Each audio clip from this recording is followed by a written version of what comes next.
Welcome. Hit the like button, hit subscribe, hit the bell, share the show. Thank you for listening. This is Joey. Let's get started. This episode might get kind of nasty. There's probably going to be some elbows getting thrown in this episode. There might be some rabbit shots, some liver punches, a couple of knees to the groin. I might even headbutt, might even bite a nigga. There's going to be some marks getting left in this episode, but there's a lot of stuff that needs to get said. And I want to kind of give a play-by-play, like a timeline of where I think things might have gone off the deep end. There's a phrase, I believe it's somewhere off the Mediterranean, but it's an area called the Rubicon. And it's a point where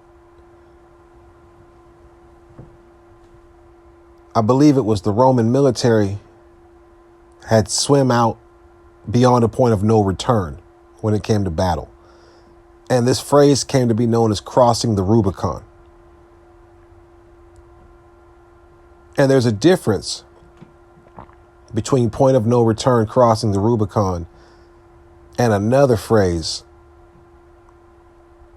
made popular by Fonzie from Goddamn Happy Days called jumping the shark, where you cross a Rubicon of credibility so deep that you can no longer really be taken seriously.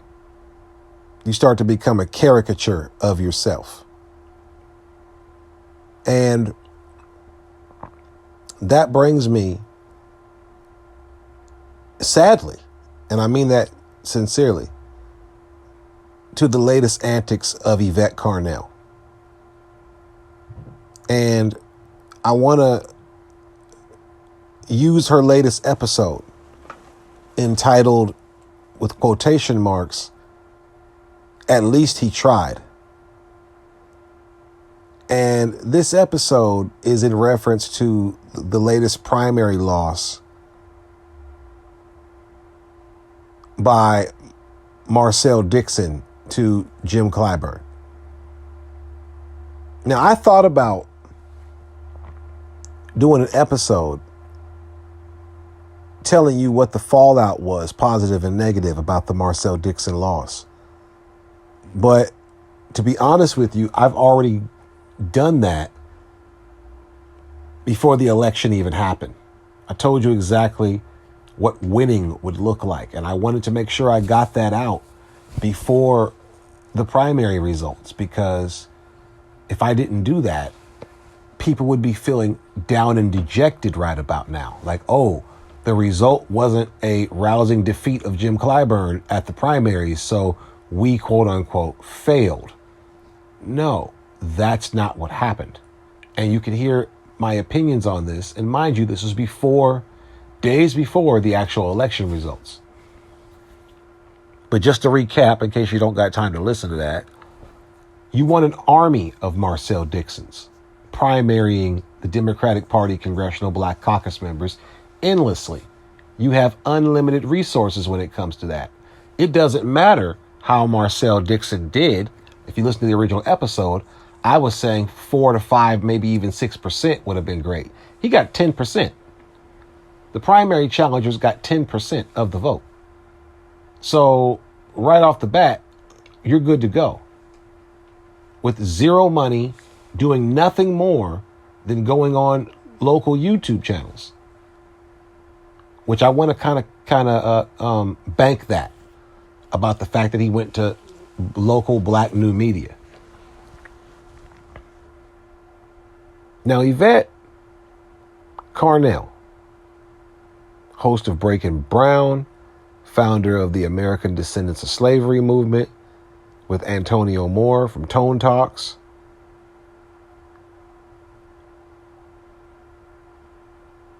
Yvette Carnell made this episode called At Least He Tried. in which she tried to detail how foolish we were. I mean, it's basically, and this is where I really kind of feel sad. It's basically just a 2-hour victory lap of Yvette Carnell. And I made sure I said to say of Yvette Carnell, not of ADOS, not of Black Americans, not of anybody who is trying to get progress for Black people in America. This was a personal, petty, small-minded victory for Yvette Carnell. And let me detail why. One of the things that Yvette could really hang her hat on with her episodes, you know, everybody who's a popular YouTube content creator, you guys, we all got our things.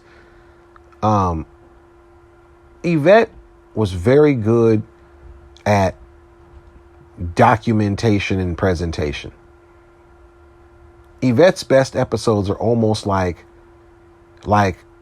classroom presentations, something you'd see on lynda.com that details how something works. She's normally very good at applying context, background, and giving you detail to where when she finally reveals the topic of the day, you're fully in the loop as to why it matters to you. When she's reading out a portion of a book, she's able to relate that to modern topics and how that affects you directly. That is what I feel is her strong suit. So it pains me to watch her try and apply that same formula to an episode that, like I just said earlier, is really just a 2-hour gloat fest for her to give the middle finger to enemy content creators. Now, let me give a little timeline as to how and when this Yvette Carnell, Tariq Nasheed beef popped off. And I also want to give a timeline to how Yvette Carnell got hot and what happened after that. I'm not going to make any personal digs. I'm going to try my best to refrain from saying some slick shit about anybody or try to be too funny, because it's really important we get this down, because this is one of them things to where this is like when people are fighting so hard and you know both people and you ain't trying to get people to hug it out, but now they're messing up the money. You see what I'm saying? And we got to get this straightened out.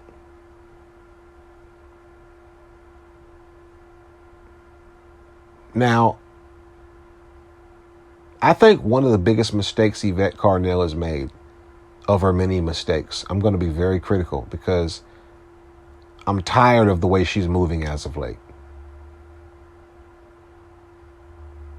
One of the very biggest mistakes that Yvette Carnell has made in her ADOS campaign was not realizing what's made you popular. I think she might have misread the crowd and has come under the belief that she or ADOS itself is some sort of a chosen one or some part of some anointed moment. And no,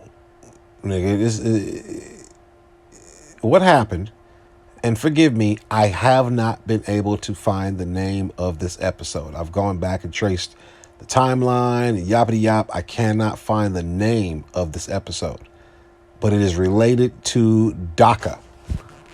Yvette Carnell's been online for a while, and Yvette Carnell's formula used to be attack a popular Black American activist or speaker or historian and use that controversy for clout. That was the formula. She would talk a little shit about Louis Farrakhan, and to be fair, we're talking about on an intellectual level. We're not talking about like some Wendy Williams shit where you're just putting some rumors out about a nigga or you're just talking shit. We're talking about like somebody who would have carefully calculated, well-researched dirt on somebody who's respected in the black community, who would actually be able to go do the research on certain things that black folks had heard rumors and fables about. She was a problem like that.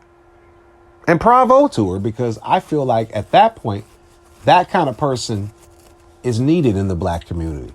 Keeps iron sharp, iron sharpens iron. And also, it's a filtering process. If there are people who are double agents, people who have ulterior motives, and you have a research ability to find that out, I'm with that. But this would often put her on very unpopular sides with the black community. Like that little zinger she said about Frances Cress Welsing, right? Bad timing when she passed. Bad timing. She had to backtrack off of that one a little bit. That didn't go very well. She had to go back and apologize and clarify. Now, one day, Yvette was making a show, and this was during the height of DACA. The Democratic Party was pushing DACA very hard through its television narratives about how poorly these Hispanic kids are being treated and how they're getting put in cages and yada, yada, yada. And this was at a time when black folks were already beefing with a lot of Hispanics, especially on the West Coast. Not so much in Texas and the South, but definitely in the West Coast. Now, at this time, Yvette Carnell had about, let's say, between 30 and 40,000 subscribers on YouTube. She was working with Irami Osim Frimpong. Now, if I can say that man's last name like that, I've been a fan of the show for a long time. I've been a listener for a long time. And Yvette used to get plagued. This is another way you know that I know about Yvette Carnell from a long time. Yvette used to get plagued. Her Achilles heel, the thing that used to frustrate the shit out of her and irritate her, and I understood where she came from, was people listening to her whole show and simply replying, well, what's your solution then? That would irritate the shit out of her, because if you listen to what she's trying to say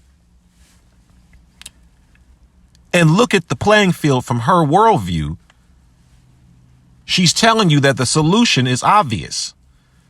This is why she comes off like a hater a lot of times, is because she's constantly telling you why your plans won't work and why the only solution is reparations. You're so far off the board, you don't have any moves anymore.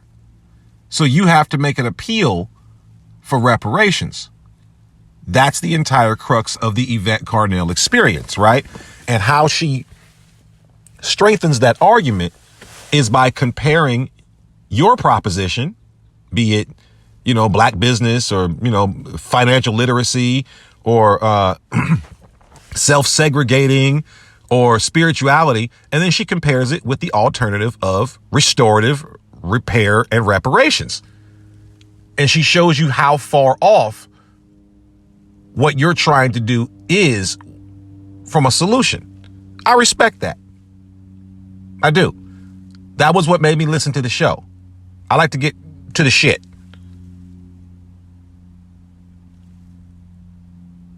Now,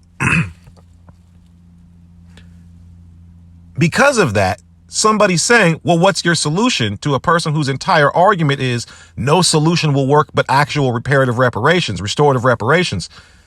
Saying, what's your solution to somebody like that is insulting. So one day she had an episode during the height of DACA, during the height of black frustration with being ignored by the Democratic Party, specifically at that point in time for DACA. Yvette Carnell had an episode and she said, you want to know what's my solution? Here's my solution. I'm not going to support DACA. And that right there was the shot heard round the world for Breaking Brown. That's what broke ground for Breaking Brown. And let me tell you why. Like I said, she had about between 30 and 40,000 subscribers. I think it was 33K. I used to take pictures of all this because I was documenting history in the making. This was something that was huge. And I want to show how Yvette Carnell and her pride messed that up. No one else. Because this is all about campaigning. This is politics, right? This is Game of Thrones. And if you can't maintain a campaign, you fall. Now watch this. Yvette Carnell had said this, and unbeknownst to her, a switch was flipped with Black society. Because she had officially, and this is a key thing in successful politics and political campaigns, she had galvanized a large group of people by saying that. 33,000 subscribers is impressive on YouTube to a point, but it's clearly nowhere near having the ear of the Black community. Yvette Carnell appealed to a very specific kind of Black intellectual, somebody who was, and by Black intellectual, I don't even want to paint a picture of an HBCU attending Brooks suit wearing brother. I'm talking about more like a wonk, somebody who's really, really into the murk of something, right? Somebody who's really into the data. That's where this whole thing started from with ADOS, was data. Was once you segregate the data, you see the game that they're playing, about how they're blending. See, that's the real great replacement, is blending a bunch of Africans in to flux the data, to bust the curve, and hide the fact that Black Americans are living in squalor in the richest country in the world. And it's tied directly to, again, by data, slavery, Jim Crow, segregation, housing discrimination, redlining, police brutality, right? It's tied directly to all of that stuff, which is all tied back to slavery, the maintenance of an order, right? So Yvette Carnell made that statement that I don't support DACA. That's my solution. And the reason why that galvanized a bunch of Black people, and this is important in a campaign, galvanizing people is essential in a campaign. And the second thing she did, again, I don't know if this was intentional or unbeknownst to her, but in that moment, this is the second thing she did. The first thing she did was she galvanized a large group of Black people. The second thing she did, which is important in a successful campaign, is she gave that large group of now galvanized people a call to action. See, but she didn't realize, although I understood her frustration with the "what's your solution" question Black people would ask her, what she didn't realize was they're not literally asking her, "What's your solution?" They're saying, "What do you want us to do to get to your solution?" Yes, you're saying that the only solution is reparations. Okay, bet, you're right. We all want a bag. Yeah, you're right. The only solution is reparations. Now, how do we get there? Tell us what to do to get there. And that's what she did not realize. See, 90% of successful political campaigns are the result of listening, not doing anything, not pushing a message yet. Most of it's listening and knowing who you're trying to reach, because you got to know the things to say that affect them. You got to know the things they're asking you for. You got to know how they talk. You got to know your people that you're trying to represent. You can't press down. You got to know your people.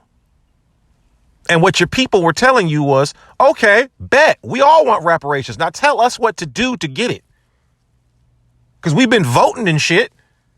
See, people act like Black folks just don't do nothing. Niggas been doing what they've been told is supposed to work, and it ain't been working. So tell us what to do to get to that bag, Yvette. Tell us what to do. And instead of telling anybody what to do, You just keep telling everybody we need reparations. We know that. But when you said, y'all want to know my solution, and in the context of what we're talking about, that solution is, like you said, getting us that reparations, right? Y'all want to know my plan of action for you to do to get us closer to reparations? Y'all want to know the thing that I need you to do to get what we want? Let's stop supporting the Democratic Party and DACA. So, one, you galvanized a large group of black people. Two, you gave those galvanized people a call to action, something to do to get towards the goal that you know they want. Those are two big things. Three, this was also huge that you did by just this one statement on this one episode that I cannot freaking find.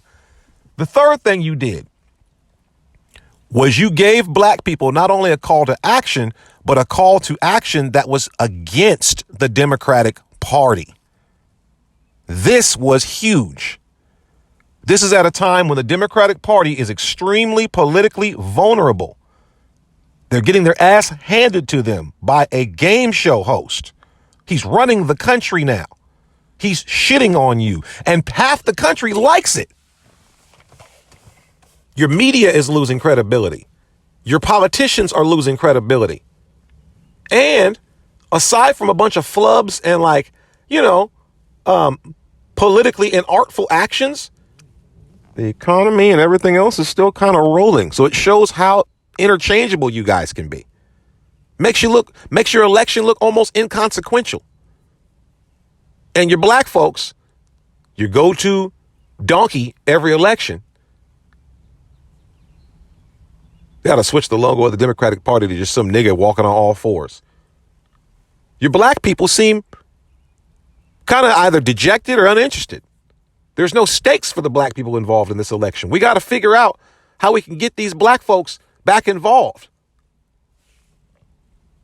while making an appeal to the Latinos. And right in the middle of all that pressure, here comes this person who, by saying something, this person with only about 33,000 subscribers, says something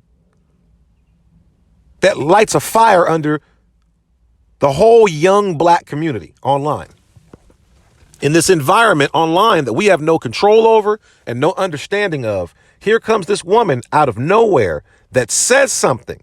And before she said this thing, people weren't really listening to her like that.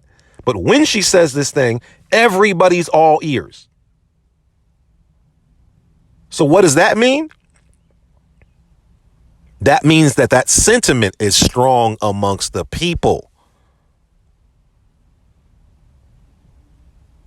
If you're outside in the street yelling every day about stuff, and every day a few people come, few people listen, few people walk by, whatever, your little performance. Okay, cool. You're doing good.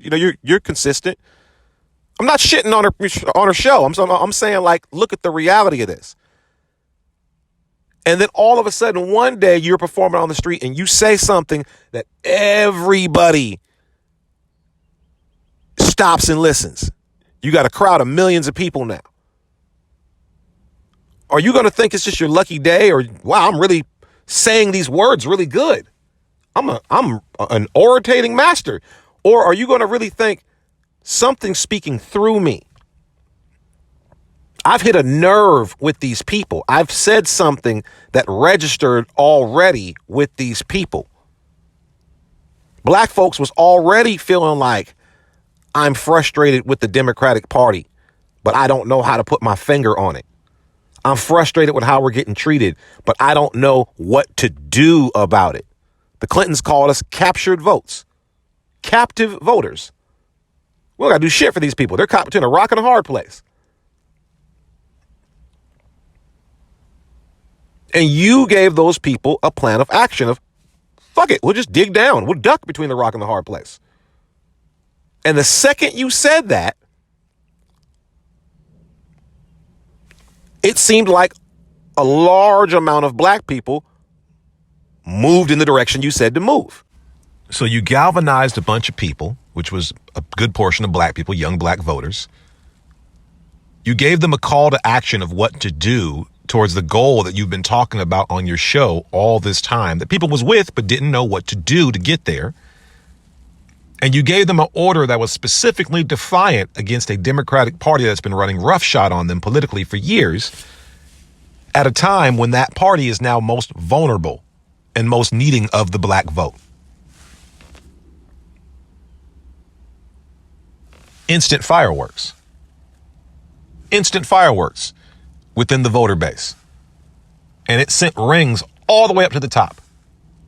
I would go as far as to say, well, I'll get to that in a minute. ADOS had a major effect on the general election. But it came down to the same thing as Marcel Dixon, and I'm going to tell you why. So you came out on record and said, my call to action to my listeners, to my followers, to people that are open to my idea of black Americans getting restorative justice through reparations. Step one, let's not support DACA en masse. And the second you did that, black people were already on that bus before you painted it yellow. We didn't want to do that shit anyway. We saw the little insulting play of words about, and I love how she pointed this out, about Dreamers and MLK. Black folks been getting insulted by that. And this is during a time when black folks' homes was getting firebombed by Vatos and shit like that. So, yeah. Oh, we not supporting DACA? Bet. Everybody said, cool, I'm already with that plan. So you sparked something with your ADOS followers that was so enthusiastic that they were able to spread that idea to non-ADOS followers, non-Breaking Brown. Yeah, I want to be clear, Breaking Brown followers, to non-Breaking Brown followers that, yeah, we're not voting for this DACA shit.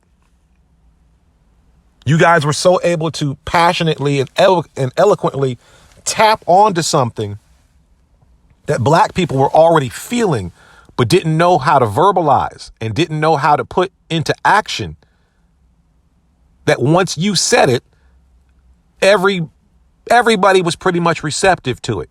And that scared the shit out of people in the political, in the Democratic Party. Then let me tell you how I know that it scared the shit out of people, because there were straight up forums, pro-DACA Latino group forums, openly commenting that the blacks aren't with us.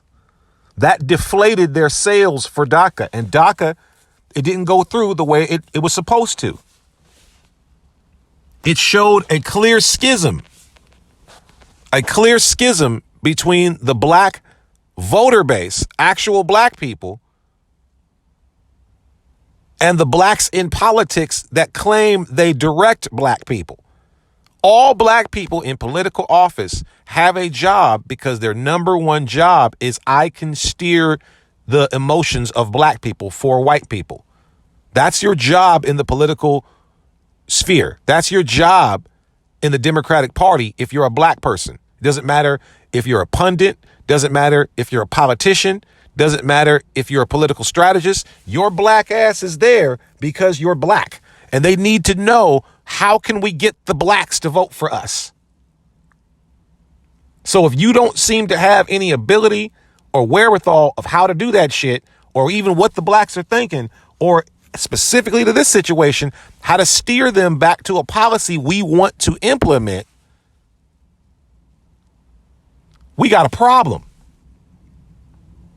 So when Yvette Carnell was able to say that shit, and there was no prominent black influencer, no prominent black politician that could help steer her words back towards, no, we need to support immigration. It's a black issue. Remember, Angela Rye was trying to tell you, Simone Sanders was trying to tell you, these women were trying to tell you it's a black issue.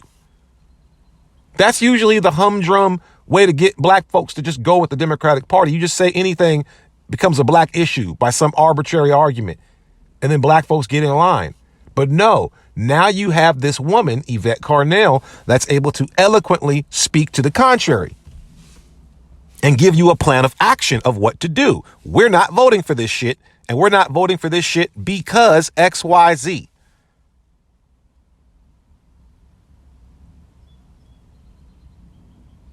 And black folks was with it. So what did that look like to the Democratic Party? Yvette Carnell de facto ended up looking like damn Malcolm X, because she ended up looking like the person that points to the left and all the black folks walk to the left.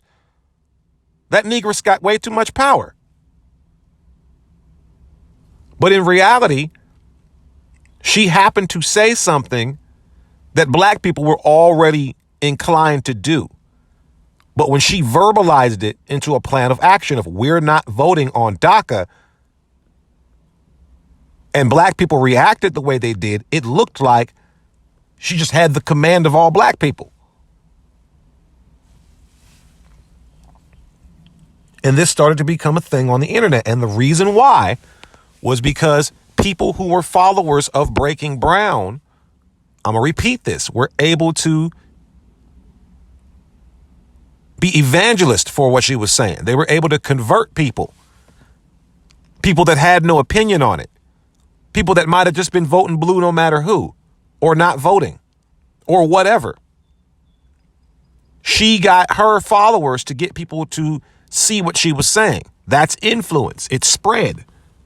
Next thing you know, young black people are talking black politics on the internet, on Twitter. Again, where the Democratic Party has no foothold for black people. They don't look at us like that on there. Now they do, but at the time, and at the worst time for them. Now, I'm going to break another part of this history down that's going to prove that nobody was hating on her initially. I mean, there was the peanut gallery, the Boyce Watkinses and shit, but we'll get to that in a minute. But initially, from major YouTube content creators, black ones, there was support because everybody could see there was a reaction. And I'm going to tell you exactly where it started to come in. The Democratic Party, if the Democratic Party had its way, well, not now knowing what they got from her, but thinking how the battlefield was going to be at the time, the Democratic Party was trying to roll out a sequel to the Barack Obama play. Right? It's Power 17 to the right gap. We're just going to go ahead, run somebody that looks like those niggers. They'll feel like they got somebody in there. They'll feel empowered. They'll feel like the Democratic Party is doing something for them, and they'll owe us again for another 20, 30 years. Just roll Kamala Harris out there. Roll that mocha chick out there. What, she's Indian? It's Kamala? Man, who cares? She's black enough. Roll her light-skinned ass out there. Tell her to jazz up her talk and say she's from Oakland and put her out there. Hide her husband. Now, without an ADOS, without an Yvette Carnell, I mean, she got elected anyway, but Kamala Harris, if they would have had it their way, she would have been the president. She would have been the president.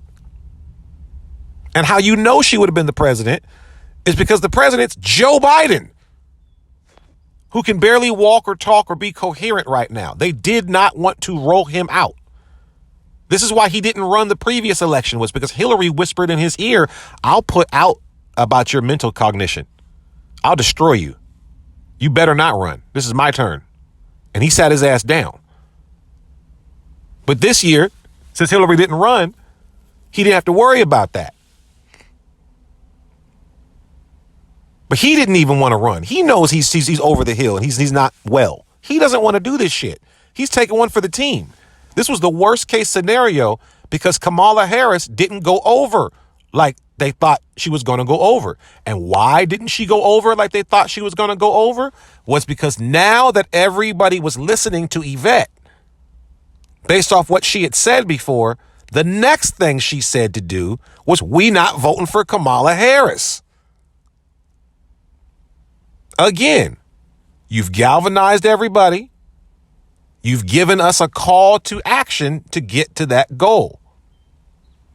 And you're doing something yet again that's defiant of the Democratic Party that the black community has long been frustrated by. We're not stupid. We know they're patronizing us. We know they're mocking us. And we've been looking for a thing to get these people back with. And now you caught them in this vulnerable position. She explained it so well. This is catching somebody slipping.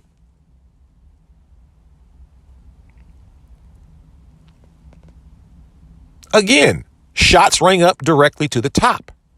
They tried everything to get Kamala Harris over with the black community. And what ended up happening? This is where we were in Yvette Carnell's wheelhouse, because she brought receipts for everything on Kamala Harris, using her own mom's own words. Tracking DNA patterns of her dad back to Jamaica and her family coming from a long line of slave traders and slave owners and sellouts, breaking down, having the family on the show that she had falsely imprisoned over fake truancy, going over how she was like, oh my God, my favorite part was when she linked her dad's side to, I think they called the Browns, to a prominent slave owning plantation and ownership in Jamaica, and then linking back to how she works now as a dirty DA, openly and admittedly and knowingly keeping people in prison that she knew were innocent based off of DNA evidence because, quote unquote, who's going to fight these fires for free? So slave labor, and just showing how history repeats itself and don't put this bitch in office. Her and Tone Talk started going in tandem, hitting from the left and right. They had multiple episodes of multiple families that suffered, sometimes even up to death, because Kamala Harris would get in the way of investigations, delay investigations. Her haphazard truancy laws that led to parents losing their jobs and just going to jail and all this kind of stuff. Where she was able to show you by statistics and data how she was directly negatively affecting black communities, not communities of color, black communities, which made Kamala Harris a complete and total no-go for black folks, right? Yvette did that. I'm going to give her credit for that one. So that was 2 times she did all 3 of them things. Like I said, galvanized a large group of black people, gave us a call to action, and gave us something that was directly defiant of the Democratic Party, thus speaking directly to power, right? Those 2 moves were big pimping power moves that put her on the map. I want to give her credit up front. Yvette was on fire, and everybody was playing their role. Antonio Moore, who's very intelligent, has very good shows, but he don't really move the crowd like she did, right? He don't move the crowd like she did. He wasn't a hater. He played second fiddle to her. He would call in on the show. You know, when people call in on the show like that, they have shows together, they're trying to get you to check out the other show as well. That's a good move. You know what I'm saying? MSNBC do it. You know, Fox do it. When they have a show that's really popular and another show they're trying to bring up, they're going to segue, you know? So they were trying to segue Tone Talk show in because Yvette was on fire. Everybody was checking in to see what were the new orders of fearless leader. At least that's how the Democratic Party was looking at it. Yvette Carnell was on any hot topic of politics that was involving black people or that black people could benefit from. And let me say, I keep naming those 3 things: galvanizing the people, giving you calls to action, and giving you orders that were directly defined of the Democratic Party. And I'm leaving something out that I'll throw in too: giving black people a healthy appetite for black politics. Yvette Carnell was making black politics popping. ADOS was making black politics popping. Young black people, young college educated, young high school black people, voting age black people, older black people, 30s and 35s, was interested in and arguing about aspects of black politics that wasn't some commercial corny pop, we're going to move to Africa shit. We're talking real politics. We're talking House referendums. We're talking economics. We're talking data. See, and when we're talking economics, we're not talking that bullshit that well, you need financial literacy. And here's how you can scam some people and get a loan from the bank. No, we're talking real, how we get real policy. We're comparing what we should be getting as to what other groups are actively getting from the government right now. We're dispelling myths about how immigrants work hard, right? No, you guys are getting money from the government. You guys are getting funding and resources and representation from the government. Let's keep it real. You guys are coming in here tax-free to start your businesses. Let's dispel the myth that you guys are coming over here, to Ellis Island on a boat with nothing but your hat in your hand. No, you're coming over here. You guys are the cream of the crop where you guys are from. And she was using data and their own words to prove it every day. And what black folks wasn't realizing was through the form of tea, controversy, you know what I'm saying, and breaking news, Yvette was making you get a healthy appetite for politics. Politics, not bullshit, politics. That, again, scared the shit out of the system. Scared the shit out of the system. And before you knew it, the system did what the system does when you've become an officially recognized threat. It started sending agents to try to destroy you. Before you knew it, you had low level, it's modest. You got to throw a couple jabs out first before you start, get them with the rangefinder before you start trying to throw that cross, right? They threw some low levels at you. That's all of a sudden when she started having to have arguments with the chick from the Office Space show and Talib Kweli and all these randoms that all of a sudden, like, who sent you niggas, right? These are the people, I swear to y'all, these people literally get, and you saw this with Roland Martin recently with COVID-19. These people literally get documentable, traceable government contracts to do sucker shit to the black community. Traceable, like it'll be a contract number like that they get for doing media that's black targeted and shit like that. These people are literally bloodhounds for that kind of stuff. So they started coming at Yvette. They started trying to paint ADOS as, it's anti-immigrant and it's blah, blah, blah, because ADOS was anti-immigrant policy. Anti-immigrant policy. And this is around the time where there started to be some hiccups in the machine with Breaking Brown, with Tone Talks, with Yvette Carnell. This is where we started to see some hiccups. And I want to go over this. And before I go any further, I want to remind you guys that this is a campaign. What I am doing right now, since Marcel Dixon gets laughed at with a 2-hour victory lap of at least he tried and diminishing what he's done, which is get 10% from a Goliath candidate and send a message straight up to the Democratic Party. He galvanized a large group of people. He gave people a call to action. Vote for me. And he did something that was directly defiant of the Democratic Party. And he gave black people in that area a healthy appetite for politics. Now, was his campaign perfect? No, I'm going to go over some things he could have did better. But I want to do this first by documenting and comparing how similar his campaign and his fate was to yours. And how you laughing at this nigga, but everything you've done up to this point isn't at least you tried, which is all any of us can do. So I want to point out, I'm going to make this statement. This is going to be the most inflammatory statement about Yvette Carnell that I'm going to make in the entire show. And it's not meant to be disrespectful. It's a matter of fact that I want to use to point out the flaws of both of these people.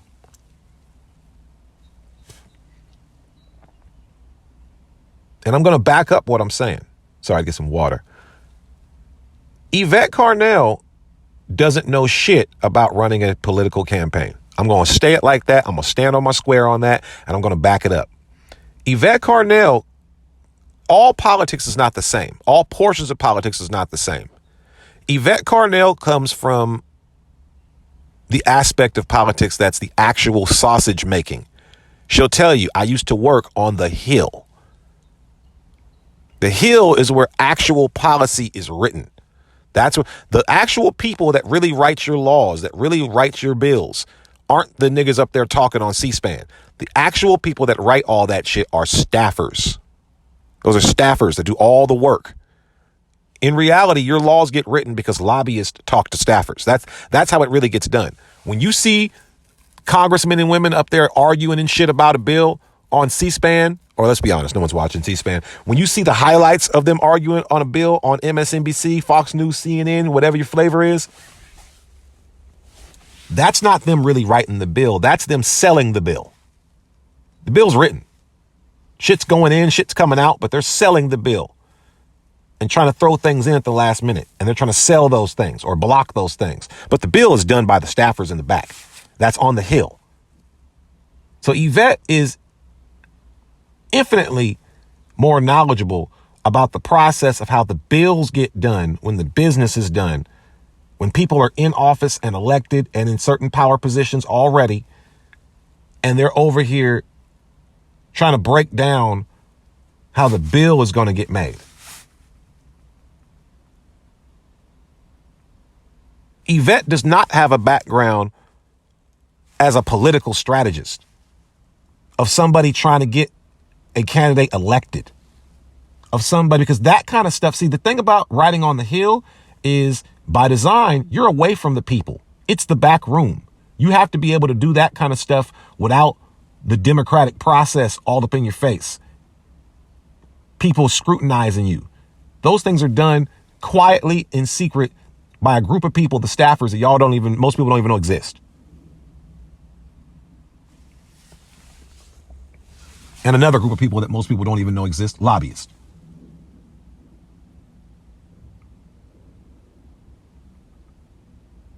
But running political campaigns involves getting in dirty with the people, getting in dirty with your folk, knowing your people, knowing what moves them, knowing what drives them. Even if you're lying to them, you got to know what works to lie to them. Knowing what emotional chords. You see, there's no emotion in staffing. There's no emotion on the Hill. It's business. It's all emotion in a campaign. You got to strike chords with people. Now, Yvette, as her campaign goes on, I'm starting to think maybe these things were inadvertent. Maybe they were serendipitous. Maybe she just got lucky. Maybe it was happenstance. I hope that's not the case. But if not, I don't know what her calculations are to this point, especially while mocking Marcel Dixon. Really about mocking your own people.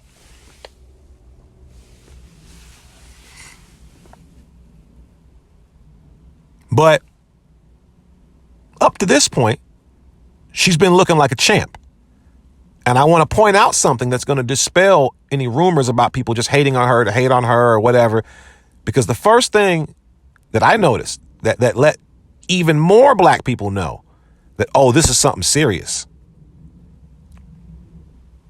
And those of you that know, you know. But those of you that are strictly Breaking Brown fans that might be listening,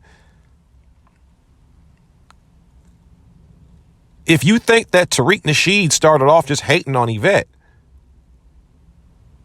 you're sadly mistaken. Because if you do listen to Tariq Nasheed, or if you did, you would know that right around the time that her DACA movement and the Kamala Harris thing started gaining power and ADOS first started popping, the first thing that happened was Tariq Nasheed went and had an episode with Jason Black and Professor Black Truth, all of which have pretty prominent, very prominent followings online. And they did a combined show and drew all their respective audiences in on one show. It was ginormous. People were getting kicked offline and everything. It was insane. The usual racist trolls that try to crowd the show, even they were complaining. They kept getting booted off. It was crazy. There were so many people listening. Because there are people that listen to Jason Black that may never have listened to Tariq. There are people that may listen to Tariq that may never listen to Professor Black Truth. There are people that listen to Professor Black Truth that might have never heard of either Tariq or Jason Black. But all three were sitting there having a talk. And one thing I kept hearing mentioned amongst a lot of black people in the comments was this almost seems biblical. You got something going down with this woman, and then 3 kings line up to go say, let's help sis out. We got your back. We're 1,000% in support of what you're saying. Yeah, we're going to tell all our followers not to listen, not to do this DACA shit, and we're not voting for Kamala Harris. We're going to do shows from our perspective of how we do our shows, but on the same shit. And that, my friends, is called an echo chamber. So you had an echo chamber now of black folks from different walks of life who may not normally do any other stuff you're talking about, but everybody understood, understood, and overstood what you were saying with this. You officially have the voice. You officially have the ear of the black community.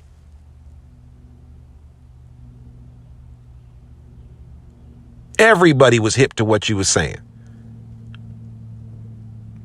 The only group at the time that was resistant was the black lapdog community, the vote blue no matter who, older black crowd, the Tom Joyner Cruz, Roland Martin crowd. And we'll get to them later. But young black folks was 1,000% with you. Oh, the black gays and the black feminists weren't with it either. But, you know, they know what side their bread is buttered on. That's a lap poodle. But you officially had an echo chamber. And not just any echo chamber. A pretty influential in the target community you're trying to reach, an offensive-minded echo chamber that was picking up everything you were putting down. Again, this echo chamber was essential in getting the tide to turn against Kamala Harris, into making Kamala Harris a non-appetizing presidential candidate. Let's be realistic about that. And how we know that is they were using exact phrases like tangibles. See, that tangibles 2020 was kind of undercovered. Those kinds of messaging, those kinds of messages were getting through to the greater black community. And at the end of the day, politics, if it's about anything, it's about messaging.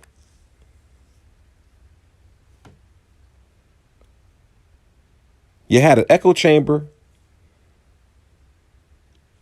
You had some legitimacy by getting Sandy Darity on your team. And your squad looked real strong. You looked like an RPG party. And like I said, the very first thing that the powers that be started doing that showed that they acknowledged you, that they respected you. They did 2 things. One thing that flattered you that you really liked. And one thing I don't think you were ready for. And before I go into that, I want to say, when we're talking about Yvette Carnell as opposed to Tariq and their approach, I'm not talking about versus who's better or that kind of corny stuff. I'm talking about their approach to leadership.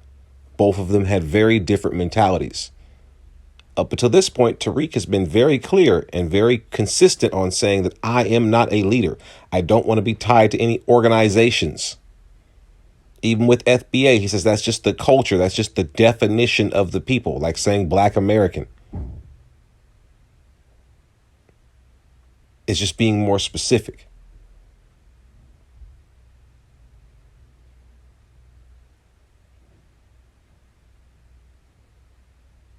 But Yvette Carnell, when it came to leadership, she specifically said on an episode, I know what comes with leadership and sacrifice for the black community. I'm willing to stand and die on mine. So if somebody makes an oath like that, that's a battle cry. When it comes to black politics, if you really know the history of black politics, which I know Yvette does based on her episodes. So that was a very heavy thing to say. That let me know, or at least I thought at the time, Well, we know who's serious about this.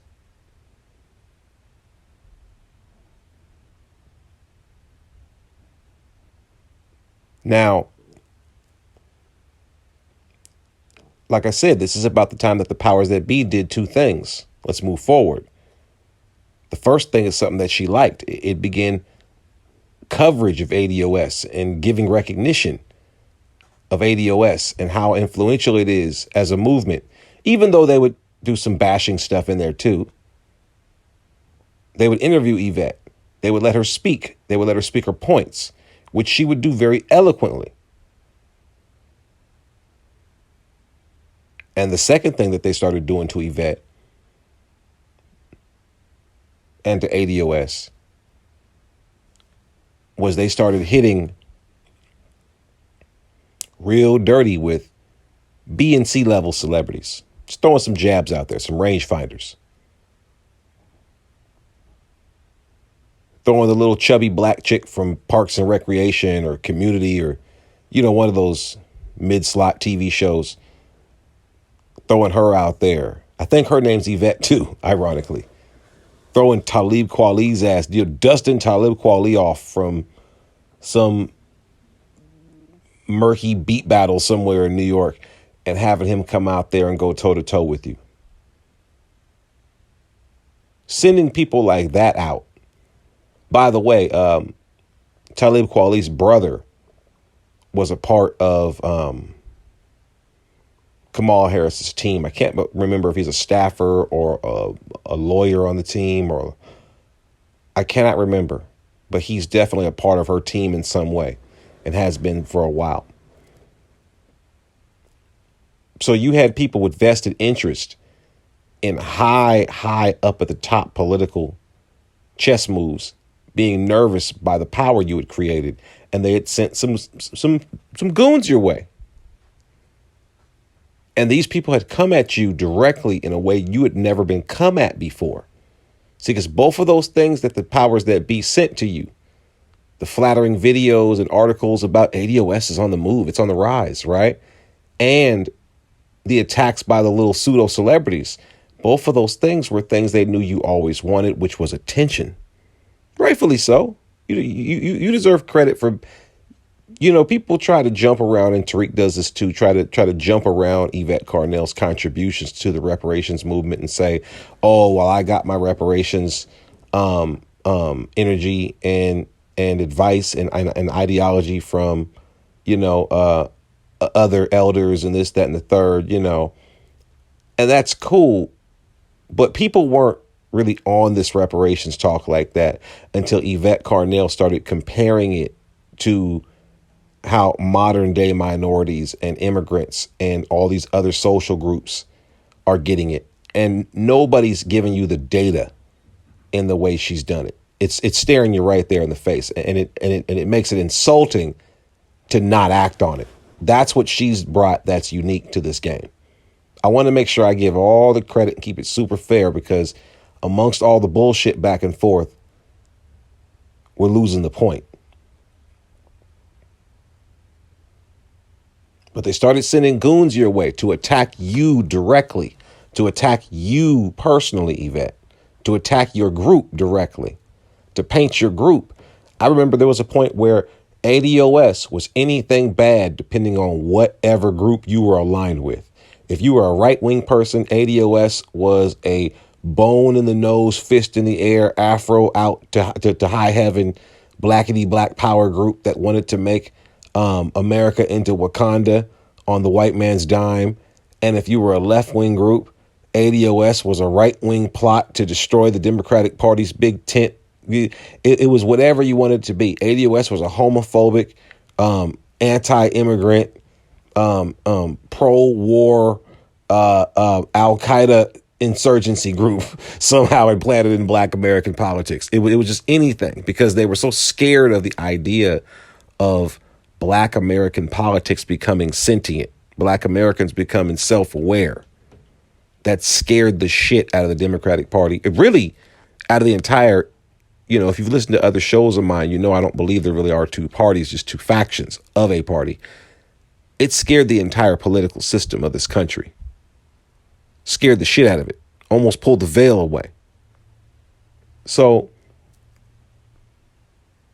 they sent some goons your way. And they came at you in such a personal and direct way, such a vicious, such a threatening way. I've heard Yvette say, I've been ran up on before. So it's one thing when you're not getting the attention you feel you deserve to say from a theoretical standpoint, I know what comes with black politics and fighting for my people, and I'm willing to die on this hill, and I'm all this stuff. It's another thing when you really got people running up on you. When you're not on a video and you're minding your business and you're at a grocery store. I think she said it happened at a grocery store, and people start recognizing you and people start running up on you, not even in a polite way, in an aggressive, angry way. And at the end of the day, even if you're a man, it's threatening, but you're a woman by yourself. You don't have security. You don't have,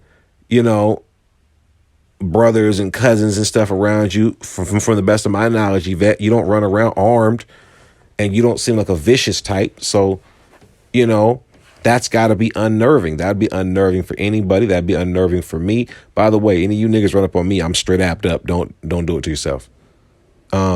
But I'm just playing. No, I'm not. But that's got to be unnerving for anybody. And I started noticing when this stuff started happening, I noticed a change in Yvette. I noticed a change in her. I noticed she wasn't really as feisty as she normally be. And I got to be honest, it would have been nice if she would have, and this is where we're going to start pointing out the flaws. People were trying to support her, but it would have been nice if she would have made that a little clearer to people. So people would have jumped up and acted. You see, when you got a bunch of people, when you got a coalition of people around you, like I said earlier, coalition of people that may not normally agree or talk on other things, but you guys all agree on this one thing, it's your job managing a campaign to build on that. Marcel Dixon needed to do that. Yvette needed to do that here. Hey, look, y'all, you see how I'm fighting for this reparations movement. You see what I'm doing.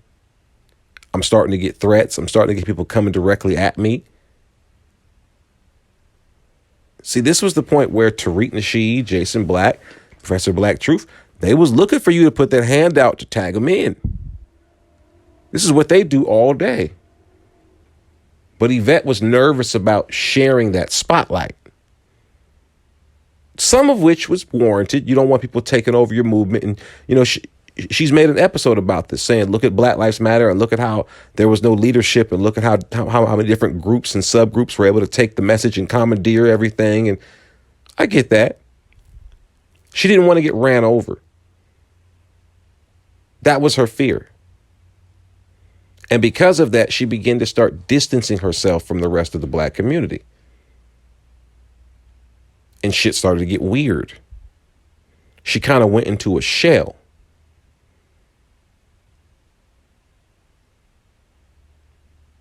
That's not how you run a campaign. She started to kill her own momentum in that manner by going into a shell. I noticed she started to become really, really worried about all the false allegations that people were painting about her, to the point to where she started capitulating, to the point to where she started appeasing them. Let me give you a perfect example, because these were two pieces of media that were starting to spread against her that she wasn't able to combat because she couldn't give a counter message. There were two pictures that people started spreading about her that were from videos that I had watched and people that follow ADOS and Breaking Brown had watched. And in context, they're completely harmless and make sense. There was a picture of her. See, round one, there were two pictures. One picture was a picture of her wrapped in an American flag. The other picture was a picture of her, and even in the picture, she's clearly joking, wearing a MAGA hat. Now, both of these pictures are from two different videos. The one where she's draped in the American flag, and this is all off the top, y'all. This is how you know I used to watch the show. The one where she's draped in the American flag is entitled, America is Our Home, Let's Embrace It. right? Now, the one where she's wearing the MAGA hat, I can't remember the name of the video. But in both videos, in the one entitled America is Our Home, Let's Embrace It, it's a video breaking down with facts exactly how integral, dare I say foundational, Black Americans are to the history of the country. And really how most of the only good parts are really us, right? But it was also showing how we're tied into the finances and how we need to embrace our position and not be afraid of trying to look like some amalgamated Pan-African wet dream that doesn't really exist. That doesn't even exist with the Africans that live here, right? Now, the MAGA video, I'll be honest, I can't remember exactly what it was, but I do remember the MAGA hat wearing part was a joke in context at the beginning of the video, right? But both of these pictures, note how I'm saying the pictures in a clip happy world, right? Where somebody would love to at least just use a clip out of context from a 2-hour plus video. You only got a still picture of this, and it was used and passed around both Pan-African circles and circles on the white left to paint ADOS whatever way they needed to, right? To vilify ADOS as a, remember the Russian bots, Russian trolls era, right? So Yvette, rather than standing tall on that and developing a counter message and using that to fuel the fire, she capitulated. She took the videos down, which made it impossible to explain the context, which made it impossible to dispel the accusations. She took the videos down, which made her look suspect. She started capitulating. She started being real scared of acknowledging certain people or being seen or associating with certain people, which led to problems in California and in a lot of those chapters. And then she started trying to distance herself from the Tariqs. And if you could have done that, remember, we're talking about political campaigns. ADOS was on a campaign at that point. You could have done that in a way to where you discuss in private, hey, I need you guys, but you're volatile. You're most useful to me, looking like the bad cop to my good cop, and us looking like we're not associated with one another. But we get the same job done, just from other ends of the spectrum.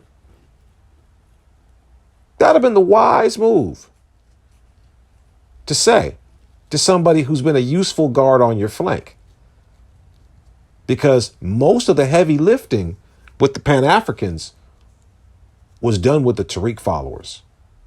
Most of the heavy lifting against Pan-Africanism and the bullshit that was being put out at that time against reparations for Black Americans from Pan-Africans, most of the heavy lifting was done by Jason Black followers. Most of the heavy lift, the nasty shit. I'm not talking about people that was interested in arguing about the data. I'm talking about the nasty, volatile, crazy video. Most of that shit was done by Professor Black Truth followers. And gotta give credit where credit's due. The dragon side of the Black manosphere, of the Negro manosphere. I remember some legendary videos.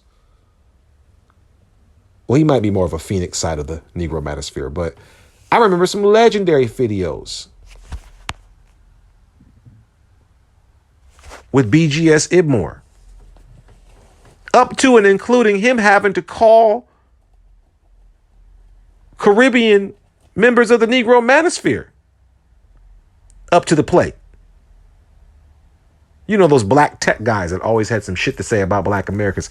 That ADOS shit sent a tremble through all new Black media and entertainment online. It was the thing to talk about because you started seeing how a lot of these foreign blacks really feel about Black Americans when we're not the lick for them no more. It was a real controversy And it was affecting the entire election process.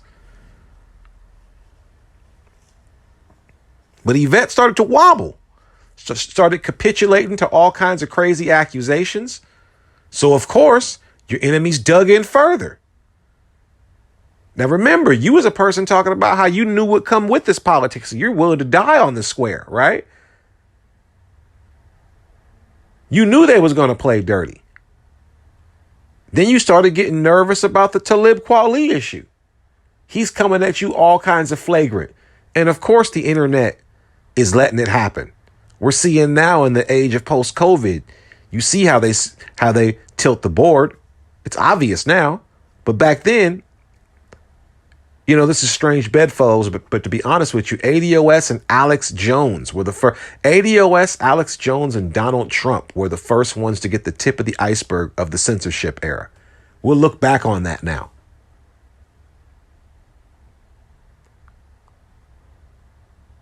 But I digress. She started to really show weakness. Now, while we're on the talks of a campaign, because ADOS was on a campaign, you know what all campaigns need? And all this stuff I'm saying is things she said in episodes, and you could see her venting frustrations. You know what campaigns need? Money, funding, backing. Let's talk about Byron Allen. Now, Yvette Carnell would deny this. Antonio Moore would deny this because it wouldn't look right to admit this. But there's absolutely nothing wrong with this. A deal was cut with Byron Allen. Byron Allen had a problem. Byron Allen was going to war with Comcast. Byron Allen had used an arbitrary but legit rule to get Comcast, or to get the government to enforce a status quo for black channels. There was supposed to be a certain amount of channels set aside for black owners of media. Now, Byron Allen is one of the few black billionaires out there in the world. I mean, you know, black American billionaires. And he did have a vested interest in being able to purchase some channels. He owns the Weather Channel. He made the purchase on the Weather Channel about, 7 years ago. And he was looking to get further into black media. And he was explaining that the fact that Comcast, proverbial airplane flying overhead, you know, you're listening to Joey's podcast. He was explaining that the degradation of the quality of black media is directly tied to this, that Comcast is so large and has such deep ties in with the U.S. government that it's able to circumvent these laws that normally provide you a quota of black-owned media, not just black-targeted, which is why you don't really have a real black-owned BET anymore. So he needed something. He was using a civil rights law that Comcast was able to circumvent due to and when I tell you this, you'll understand how lacking black Americans are of leadership. This is how easy you can just use all of us. Comcast basically made an agreement that says Al Sharpton speaks for all black people. See, this is what I'm trying to say about drawing attention. They knew that the one person that they feared could draw attention to this clearly circumventing of civil rights laws against black people would be an Al Sharpton type. I got an episode a few episodes back talking about how one of the hustles was extortion with Al Sharpton. You could just march on people and they'd pay you to not march on them and not protest because it's bad for business. So they feared an Al Sharpton. So they paid Al Sharpton a portion of money through his weak-ass show, Politics Nation, so that he wouldn't draw attention to this shit. They have a literally on paper memorandum of understanding. Like I said before, I think I said earlier on this show, the sellouts, there's like documented contract numbers for selling out the black community. It's not even something you got to hide anymore. He's been an informant against black folks since like the 70s. So who gives a shit? Just give him a show. Let's put it on writing. As long as you don't tell the black folks that we're making sure that can't no niggas get no television channels and that by law you're supposed to be allowed some. As long as you don't tell black people that, we'll give you a show and you can be a special Negro off in the corner. Byron Allen needed a runaround. He needed another person, another group, another organization that could ring that bell. And if he could just ring that bell while he had this lawsuit going on with Comcast, that could turn the tides. That could win the court of public opinion, which would push the courts to acknowledge. Remember, this isn't something to where they got to understand the rule or see what rule. No, it was already on record, but they were just looking the other way. Now, how many times have you seen on Yvette's show, on Tariq's show, simply black folks paying attention to something, all of a sudden the rule gets changed? Or you know what, we are going to indict that shooter. You know what I'm saying? Just because it got brought to the black masses' attention. So Byron Allen needed something like that to light a fire under black people. And he went to ADOS. Now, I'm not saying for sure this is what the agreement was, but let's just use common sense and put two and two together. ADOS, the last thing they're missing is, well, the last two things they're missing is funding and feet on the ground. But you definitely got the attention and you got the voice of black people. You got the ear. Or so we thought. Byron Allen came to ADOS. Remember, Byron Allen was going on everything that he thought was black media. He was going on the Breakfast Club. You know, if somebody goes on the Breakfast Club, they think they're talking to black people. Little do they know they're just talking to New York niggas and shit. But he was going on all these different so-called black publications in an effort to try to drum up the noise to black people that this is what's happening. And he went to ADOS. And ADOS couldn't do shit. This is the only time I found myself rather upset with Tariq, because even though Byron Allen got a white wife, and even though Byron Allen doesn't really make television that's geared towards black people, or, you know, there's nothing in Byron Allen's career. He was talking a lot of blackity black shit and using all the language, but he knew he has a distance problem with the black community. We've never heard of this nigga before. You're a black billionaire. You should be somebody we're bragging about. And most black people have never heard of Byron Allen. So that in and of itself lets you know that he went off to the land of make-believe after he made his money, and niggas have never seen him since, right? Niggas at least know Bob Johnson. Say what you want about Bob Johnson. Niggas heard about Bob Johnson. We see how he made his money. We know what Bob Johnson been up to. We see Bob Johnson. You know what I mean? But Byron Allen, shit, I bet you some niggas think he Marcus Allen. So he knew he had a distancing problem with the black community, and he went to an organization, a grassroots organization in ADOS that he thought had its feet on the ground and ear to the street and could tap in and make things happen. Now, we can only assume that in exchange for doing something like this for a Byron Allen, a billionaire, there would probably be some funding involved in, you know, reciprocity. But ADOS couldn't pull it off. In fact, Tariq was able to pull a counter message and just get black folks to not even think about it and just kind of not react. And as a result, Comcast got to win the case. There was no court of public opinion. Black folks weren't informed about it. And we saw holes. We saw holes in ADOS. I left out the conference because although the conference was successful, it showed, you know, the ability to put a production together and stuff like that. In the grand scheme of things, That wasn't what moved the needle.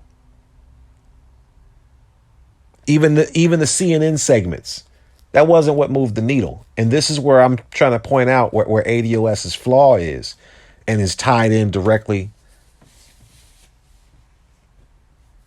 to Marcel Dixon.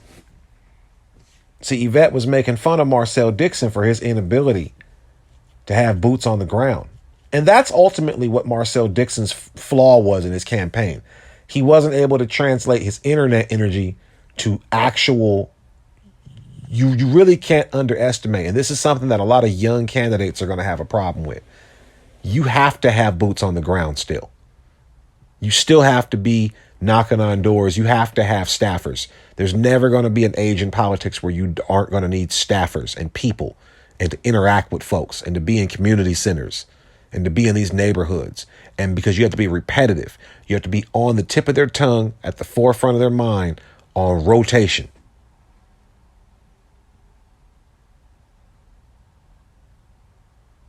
It's very arrogant to think just because you got a hashtag or you be on the internet that all these people follow you or listen to you or are going to tune into a Breaking Brown episode and sit 2 hours and hear callers in. No, they're not. They're going to get the gist of it from somebody who listens to your show. So you got to be able to break that information down into bite-sized morsels.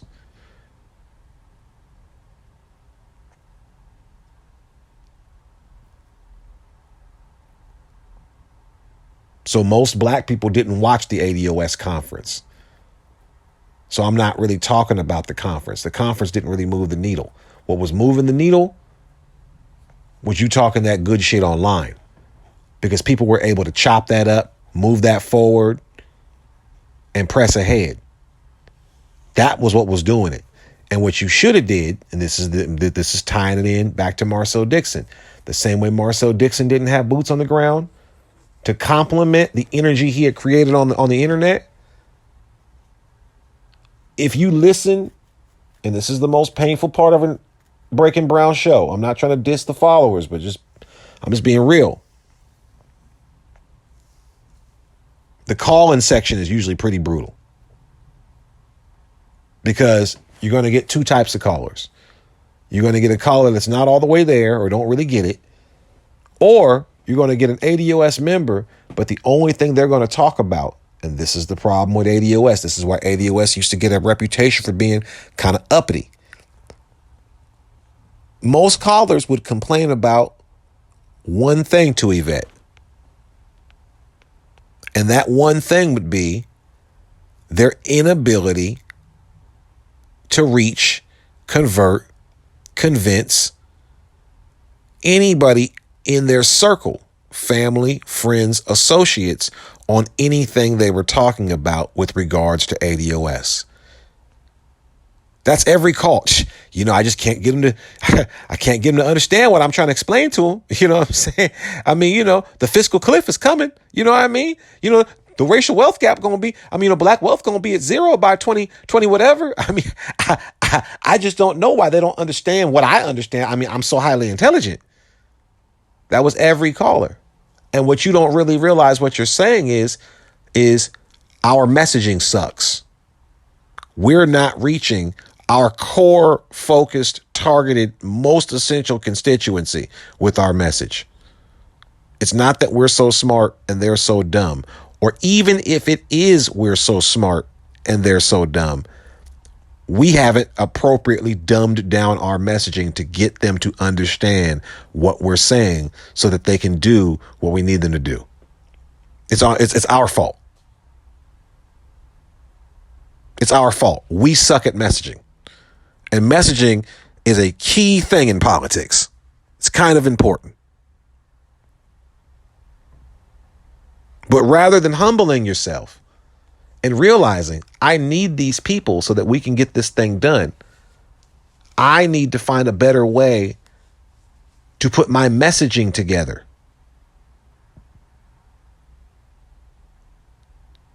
You whine and bemoan about your superior intelligence and people, y'all gonna see when y'all go off that cliff. And let me tell you something. Nobody likes and nobody will follow. Even if you're right, you will never get people to follow an I told you so person. You will never get people to follow the person that's betting on some bad stuff to happen all the time. So, see, nobody likes that person. Even when they be right, nobody likes that person. It's an irritating, negative person to be around.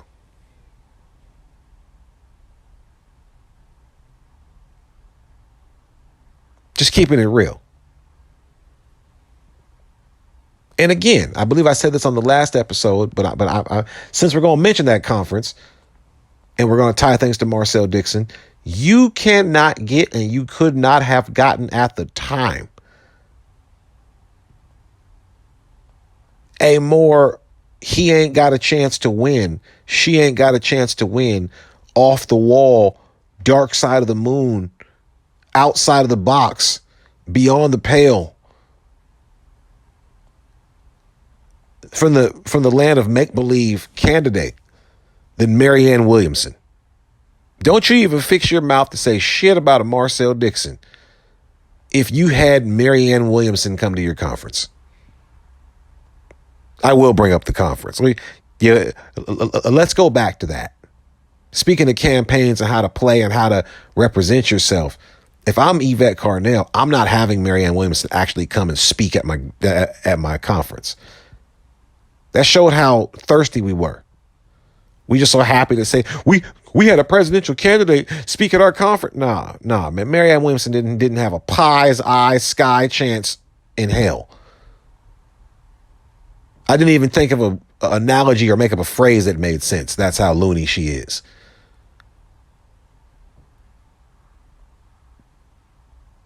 It's not someone you want running for. You knew good and hell well she had no chance to run for president, to win the office of presidency. I mean, then again, Trump did win, but she wasn't even taking that shit serious. She was set up and sent out to be the loony candidate that endorsed reparations, so that it made that whole argument, that whole idea look as loony as she was. You couldn't even get her to hold the amounts you were telling her to say in interviews. And I'll give Antonio Moore his props. He did check her right there on air. He did check her. Hey, I done told you multiple times we ain't talking that amount. We talking way more than that. I'll give him his credit. He did keep it G and call her out. But that right there was showing you she wasn't taking that seriously. That's like having Gary Coleman run for president and talking about reparations. And we got Gary Coleman at the conference. Nah, it's not a hot look. How you would have did that is you would have been, hey, we really appreciate Marianne Williamson showing interest in attending our conference, and we're looking forward to ways we can discuss this with her should she get in office. But right now, this is a closed conference for members of the African American community to discuss blah, blah, blah, blah, blah, blah, blah, blah, blah. We would love to sit down and have a talk with her in private. You don't have her come to your conference and be doing that goofy ass talking. It's not realistic. She's not an establishment candidate. If we're going to play the Marcel Dixon game about not having a chance,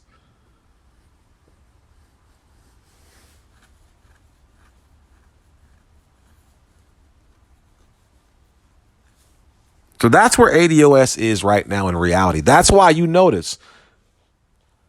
That's the realities of campaigning. You need money. And she said this on her show. She's hinting to you that I needed the money, right? You can't get any further than that without a steady flow of money coming in. We're going to have an episode on campaign financing in a little bit, because it's high time we talk about that. After getting busted over the head for, billions of dollars by Black Lives Matter, getting fleeced as the black community, we need to start buttoning that shit down. And if y'all knew how the money flows in a political campaign, boy, I got news for you, like a taste of honey.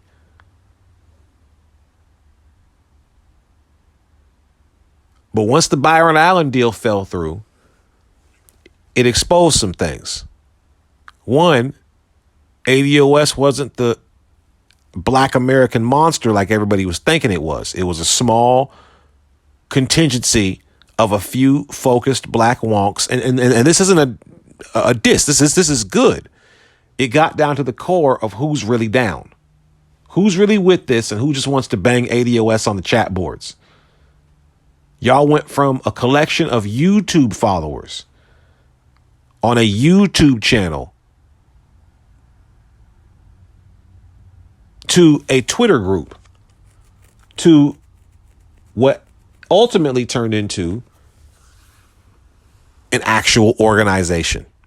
You notice once Tariq kind of outed the whole ADOS is an actual organization, not just the entire lineage, it's confusing. And then he introduced his brand. I mean, there was some slickness to it. I'm gonna be honest. Let's go back to the conference a little bit. The conference did show that you could get a whole bunch of black people galvanized under a grassroots organization if it piqued their interest. And Tariq did pop up with an FBA conference like not too long after that. I ain't gonna lie. But it is what it is, right? It is what it is.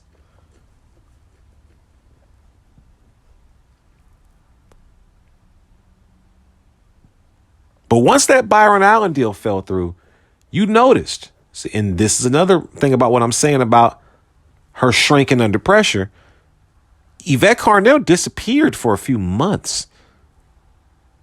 There weren't no Breaking Brown episodes. She was just gone. She was gone from the internet. Man, it felt like about a good solid 3 months, a good solid 90 days. Yvette Carnell was MIA. Don't remember any New Tone Talks episodes neither, really. She would pop up occasionally on Twitter, and that was it. And then all of a sudden, she popped back up with the ADOS advocacy group, and it was some weird white people shit. Like she had went and got almost, you know what, to be honest with you, and you know, this is how grassroots organizations have issues. It almost felt like you never expected this shit to get hot. You know, like somebody who has like a mixtape and then all of a sudden the mixtape blow up and now, oh shit, I gotta go copyright everything. And you didn't clear those samples. You know what I'm saying? Like they getting sued left and right. It almost seemed like you didn't plan for this to be successful. And then when it did, you had to kind of go back to the middle and around again on some Crystal Water shit. And that's life as an organic organization, right? But that means you can't say shit about Marcel Dixon, who's a young dude who felt inspired to do something, made some mistakes, and his main mistakes were, you know, it wasn't his language or his behavior. Like I said, Donald Trump's been the president. Nobody gives a shit about your behavior no more. His mistakes in campaigning was he didn't get no feet on the ground. If you make any kind of headway online in any way, the first thing you should be thinking, whether you're trying to be, you know, an entertainer, some influencer, whatever the young niggas call it now, whatever it is, the first thing you should do once you get an appropriate amount of eyes on you is try to figure out, how am I getting this shit to a bag? Because you're going to need the money to sustain you.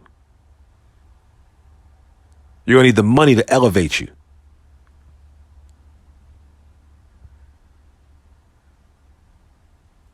Soon as ADOS started popping, the very first thing on my mind was Super PAC any day now.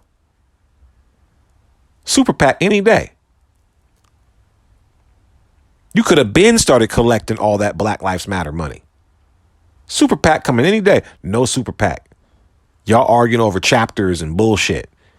Getting kicked out of the California conference over reparations. Sandy Darity jumping ship. And why did Sandy Darity jump ship? Because that whole Pan-African shit started getting a little too hot and he didn't want to lose no friends. Wouldn't it have been convenient to just leave all that arguing to Tariq and Jason Black and Professor Black Truth, and you can not really have any association? Y'all could have had an agreement. That's how politics work.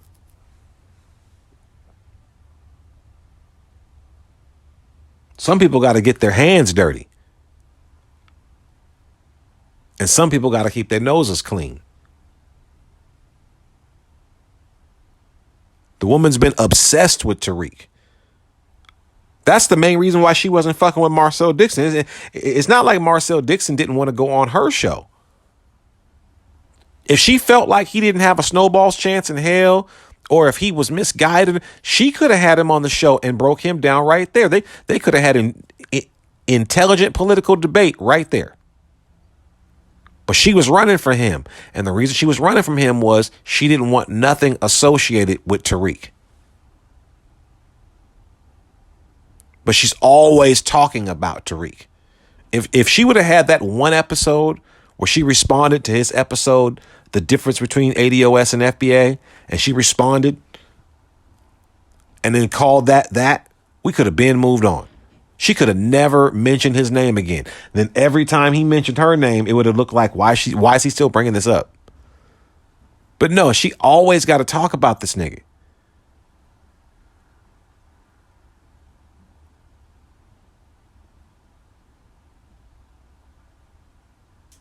Her movement has lost track. It's time to do some shit. We haven't seen any headway. You know, people say, oh, ADOS and fell, it go away. It hasn't gone away. She moved it underground. She moved it to boots on the ground, which I think is a good move. But another part of campaigning is you got to always let people know when you've made headway in something. Let people know you're grinding. Otherwise, you look like you've disappeared. She likes to say politics is about doing the work, which it is. But politics is one of those campaigning, which she doesn't know shit about, is as much about what it looks like as it is what it is. Sometimes what it looks like is more important than what it is. There's plenty of politicians that have lost re-election doing the right thing for the people because they didn't know how to make it look good. There's plenty of politicians that get reelected every year screwing people over because they make it sound so good.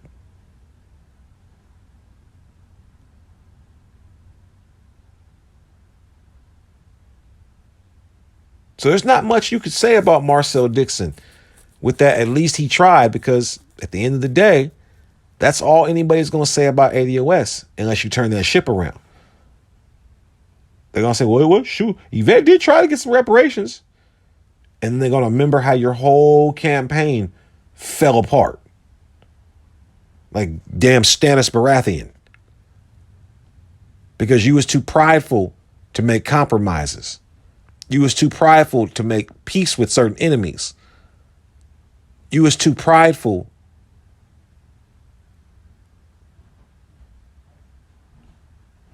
to see the writing on the wall with certain shit. You're too organic. All your business out there in the street. Like I just said, how things look can be as important, sometimes more important than how it really is. How it's looking like with ADOS is every day there was people leaving. And you talking about, go on, get out, we don't care. It was weird. It's never good when somebody you're talking up one day is leaving the next day and you talking about how they ain't shit. Yes, I'm talking about Sandy Darity. You had a lot of credibility in academia riding on Sandy Darity. You used to talk big up on Sandy Darity. And then when Sandy Darity was your counterpoint to a Claude Anderson. But when Sandy Darity jumped ship, now all of a sudden it's Sandy Darity ain't shit. Well, now your whole premise ain't shit. You need more people now. Everything just got deflated. But what remained was Black Americans' desire for reparations and reparative justice. And if you can't bring the noise, if you can't run a campaign that's worth a damn, that keeps people interested, you've opened up the door for a damn Tariq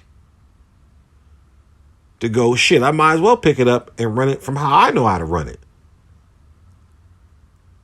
You did that. You did that by, rather than looking and going, shit, I might need to break this shit down to Schoolhouse Rock levels for black folks. Because black people, the people that I say don't know how to count, black people, the people who I say don't know are heading for a fiscal cliff, black people, the people who I say are politically infantile. These are all the things you've said on your show, and not even to insult, but just as a matter of fact. If I know these things about my people, why am I going to be continuing to give them the long division version?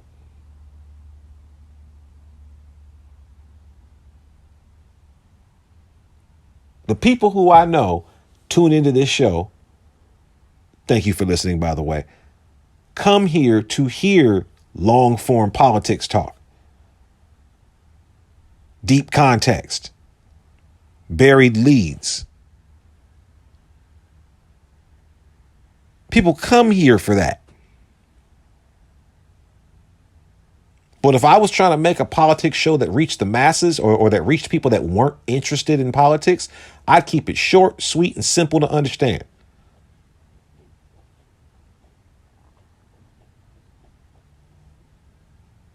ADOS no longer gives you a healthy appetite for politics. It makes you roll your eyes to hear it's going back to what it was in the beginning. Like I said, picking at other activists to try to get clout. ADOS is not currently galvanizing black people. ADOS is not currently giving those galvanized black people a call to action. When's the last time you heard Yvette say, we're doing this now, and this is why? Maybe it's in the chapters. That's cool. But you weren't trying to reach special factions of a few black people in chapters who, at the end of the day, still call you and tell you and bemoan and bitch about how they can't evangelize anybody. They can't convert anybody. So those chapters are always just going to be little chapters.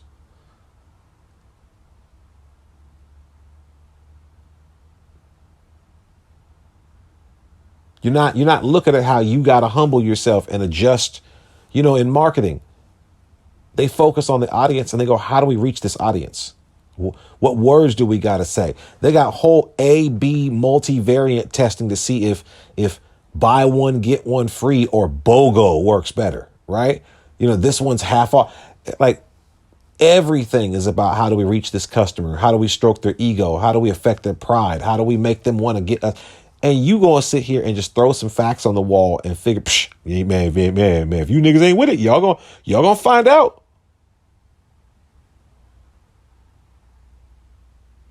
That don't make any kind of sense if you really claim you're really trying to help these people. I'm just being real. I'm just being real. You can't keep talking down to folks that you say you're a part of and you want to help. That little folksy accent only covers up some of that snobbery so much. It's starting to wear. And for you to take a 2-hour petty ass, pointless ass episode, which was really a vaguely disguised victory lap with no victory, with Marcel Dixon. You know how with the Democrats and Republicans, when they take office, they don't never really do nothing. When they get in office, they start talking about how messed up the office was from the other guy for the first 2 years. And then when they start messing up, they start telling you how hard it is to dig themselves out the hole that the last guy made and how they have to fix everything. Like that's what you've reduced yourself to. And then the other side, all they can do is just celebrate whenever that side lose and just, oh man, look at these Democrats fucking up. That's Yvette now. There's not even a prime directive. You're not doing anything against the Democratic Party now. That was another thing I didn't like. She was real skilled. It almost felt to me like, and I don't know if I put this out in an episode before. It almost felt to me like Yvette got that phone call from the party. You know, that phone call. There's 2 phone calls you can get from the big parties. One phone call is all right, both of them have something to do with reaching a threshold. You've reached a critical mass, or you've shown yourself to be enough of a threat to where they got to come talk business with you real quick. And then phone calls could be one of 2 phone calls. Plata y plomo. It could be, all right, you got our attention. What do you want? Right? Because they assume everybody's got a price first. What do you want? You want a television show? You want some money to your nonprofit organization just to shut the fuck up? What do you want? What do you want, Yvette? What'll make you go away? What'll make it stop? That's the first phone call. And for most suckers, most sellouts, that's the phone call they want. You give them enough money, they'll go away. It don't got to be a lot of money. That's what most black politicians do. That's what Al Sharpton do.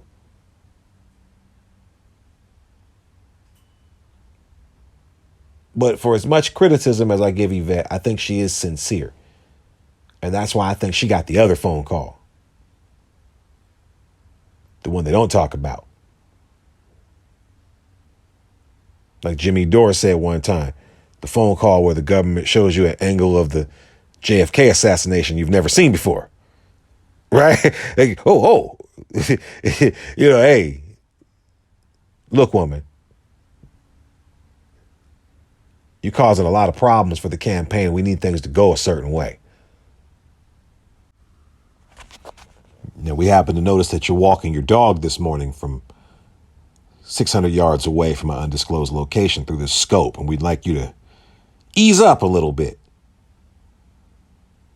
I think she might have got one of them type of conversations. And again, she's human. It's one thing to say, I know what comes with this politics stuff. I've done my research and I'm ready to stand on my square, death over dishonor. And it's another thing to really get that call from them people. But whatever the case may be, she switched up her tune and got real light. I'm just going to be real. Tariq's had them people up in his house on live TV. And I got to keep it real. The nigga was looking real smooth, looking real calm, like it's protocol.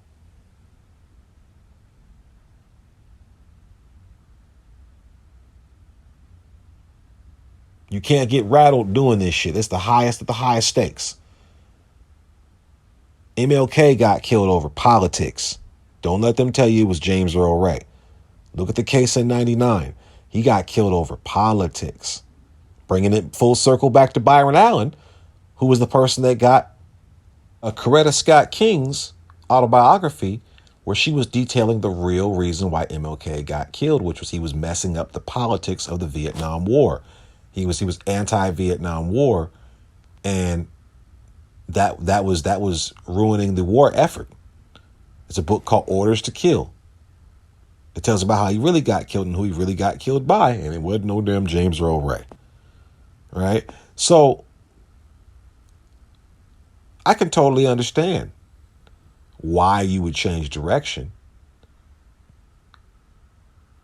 But again, you can't say shit about a Marcel Dixon at that point, because at the end of the day, all we're going to be able to say, unless you turn this ship around, is at least she tried. At least she tried.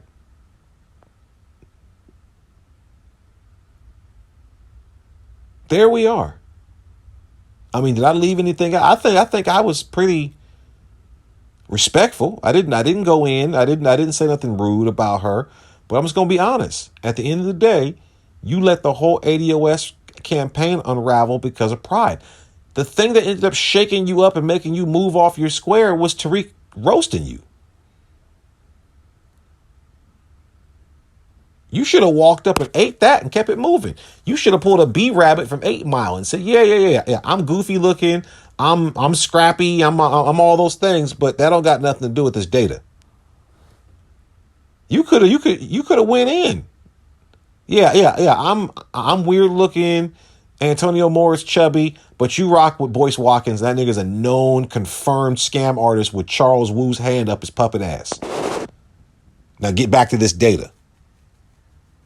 You could have kept it pimping just like that, but you got rattled by it. Just like you said Marcel Dixon did. Got off his square. There's nothing you can say about that shit that's any different. And you had a number of advantages Marcel Dixon didn't have.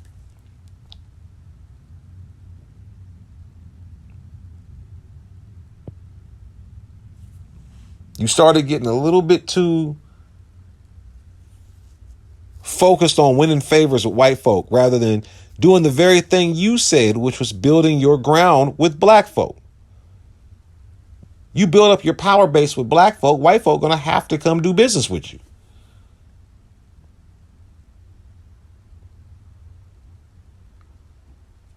But I think it's time to kind of start looking at Yvette with a side eye and acknowledging that she's gone off her path.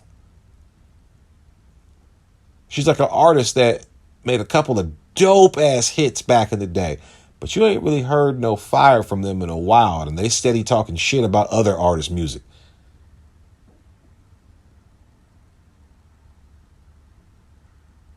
I need to see you produce something. You talk a whole lot of shit about people being on the ground floor or not doing the work on the ground, and it's like, yeah, other than them little chapters. Oh, I did leave something out that was another huge blunder of a political campaign. Since we talking shit about Marcel Dixon's campaign, who remembers Operation Takeover? A novel plan, right? We're going to infiltrate the NAACP and the Urban League and these HBCU organizations, and we're going to infiltrate them, and we're going to get them to advocate for ADOS and this. Now, it's a novel idea. It's ambitious. I really like the cut of your jib. But there's one obvious flaw about that in retrospect, I think even Yvette would admit, if she had the opportunity to do over again, she would probably do this differently. You know, the word takeover, sometimes certain words and certain phrases usually have other words on them that make them more obvious. And in some cases, over time, the phrase becomes so synonymous with it that you don't even have to use the full phrase. The word takeover is a very aggressive term commonly associated with the prefix hostile takeover. But the word takeover is such a hostile word, you don't really have to add the word hostile anymore. The hostile is implied, right? There's not a kind takeover, right? You know. So when you're making an operation that details a hostile takeover of something, that's probably going to be resisted. Maybe it's not a good idea to announce that and to list in detail exactly how you're going to do it, and then to make your members out in the open from the jump. That was some dumb shit. You guys were literally joining these NAACP chapters openly as ADOS members, as if to let them know we're coming in here to take over. So what did these groups do? They started making additions to their bylaws saying you can't do that shit. Like, that should be politics 101, right? Like say you were going to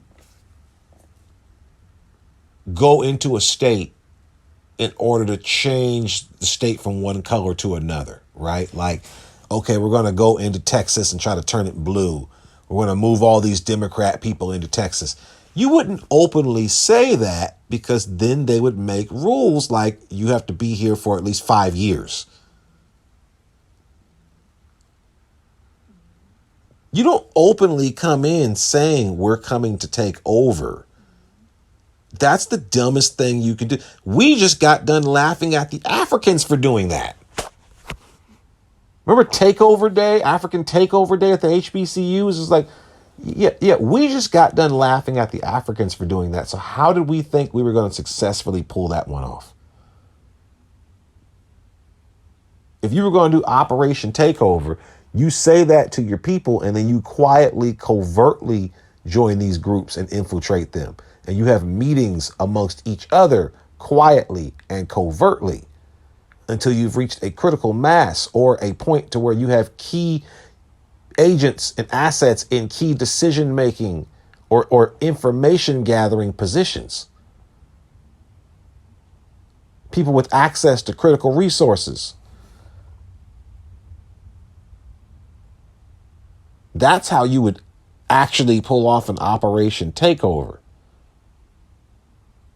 Your goal for an NAACP situation for example, would be to get a critical voting mass in one chapter or another. But no, you walked in the door. They didn't let the ADOS in the door. Y'all walked in the door. Loud, talking Operation Takeover. That's not how any of this works. Fuck is you doing?